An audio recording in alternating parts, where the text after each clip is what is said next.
Good morning, listeners. My name is Inji, and I work across strategy, leadership, and learning. And over the last 25 years, I've moved between consulting, entrepreneurship, and large organizations, often sitting at the intersection of functions rather than inside just one. And this is Extra Shot, a podcast about careers, leadership, and today, entrepreneurship. There's a paradox at the heart of entrepreneurship that the better you are at what you do, the harder it can be to scale. And I was reminded by this idea watching a hit show in the Arab world that has investors looking at potential restaurants they could invest in to scale. And there was this exceptional chef that made amazing duck. Her entire concept was based on just duck dishes. She had a full restaurant every night, the reviews were strong, customers absolutely loved it. Naturally, the question becomes, so how do we scale this success? And most founders instinctively think in operational terms. You hear suggestions like, open another location, extend working hours, hire more chefs, increase our prices. And those decisions can absolutely increase revenue. But notice something subtle. All of those scale activity. They don't necessarily scale leverage. The restaurant is still constrained by physical seating capacity, location constraints, staffing, and real estate overhead. Even if revenue doubles, the underlying ceiling hasn't moved. It's still tied to the same structural constraints. Now imagine a completely different strategy. Instead of opening more restaurants, the chef standardizes her preparation process. She creates a repeatable system. She supplies premium pre-prepared duck to hotels. She partners with airlines. She licenses the preparation method to caterers. Suddenly, that same expertise reaches thousands of plates instead of dozens. The same skill, the same product, completely different ceiling. The bottleneck you see was never the duck, it was the business model. And that, ladies and gentlemen, is the scalability paradox. Most entrepreneurs try to scale effort. Very few seek to redesign their structure and their business model. The structure is what ultimately determines how far something can grow. There's something Michael Gerber talks about in the E-Myth Revisited. He explains that most entrepreneurs start as technicians. They're excellent at the craft, the chef, the designer, even myself, very guilty, the consultant. But many never make the shift from working in the business to working on the business. They remain the person doing the work, flipping the duck, instead of designing the kitchen. And when the founder stays trapped in execution, scale becomes almost impossible. The real shift happens when the founder becomes the architect of the systems instead of the technician behind it. You see this pattern everywhere. A consultant increases income by taking on more clients, but their workload grows at the same pace. A graphics designer increases their revenue by accepting more projects, but their time remains their major constraint. A founder hires more employees to deliver more output, but payroll, coordination, and management complexity grow alongside the business. If your revenue depends directly on your personal time, you do not have a scaling strategy. You have an expansion strategy. And expansion is not the same as scale.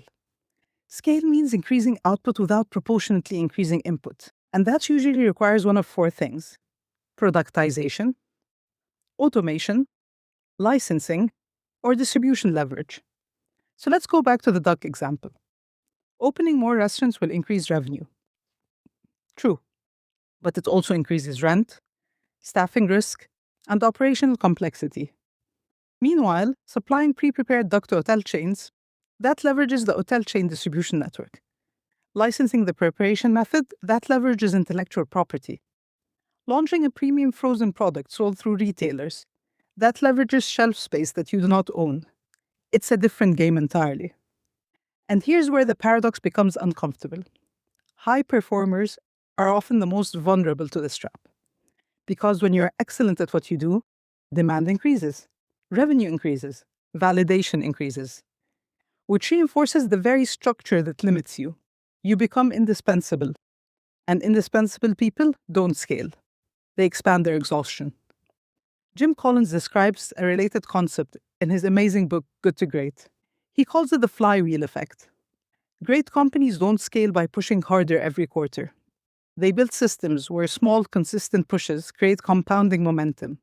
Once the flywheel starts turning, growth becomes self-reinforcing.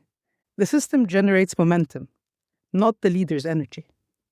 Howard Schultz understood this when building Starbucks. He didn't simply make better coffee.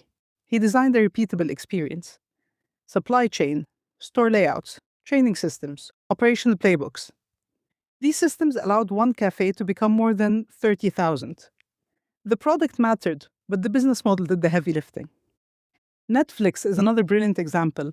They didn't grow by simply mailing more DVDs. They reinvented the delivery model entirely. They shifted from physical logistics to digital distribution. Once the product detached from manual effort, their ceiling expanded dramatically. Scale followed structure. Peter Thiel adds another layer to this idea in his book 0 to 1. He argues that the real leverage comes from building something unique and repeatable, not just doing something slightly better. So a chef who creates a proprietary sauce line suddenly has a scalable asset. That chef now has more in common with Apple licensing its strip designs than with a restaurateur adding more tables. Because intellectual property multiplies reach. And once reach multiplies, scale becomes exponential instead of linear. So the real question becomes this: which part of your business would scale faster if you redesign the model instead of just optimizing the workload? The paradox is simple. Skill creates income, structure creates scale. So founders need to start asking different questions. Not how do I grow this, but what part of this business is inherently non-scalable? Then go deeper. What can I productize? What can I automate? What could exist without me at the center? Who already has distribution that I don't, which I can leverage? Where am I confusing control with value? Because scale is rarely about doing more. It's about designing differently. That's why SaaS business scales differently from agencies, why platforms scale differently from retail stores, and why intellectual property scales differently from labor. It's not about intelligence, it's about architecture. There's a philosophical shift here. Many founders think in terms of output. How many clients? How many units? How many transactions? But scale lives one layer deeper, in the model itself.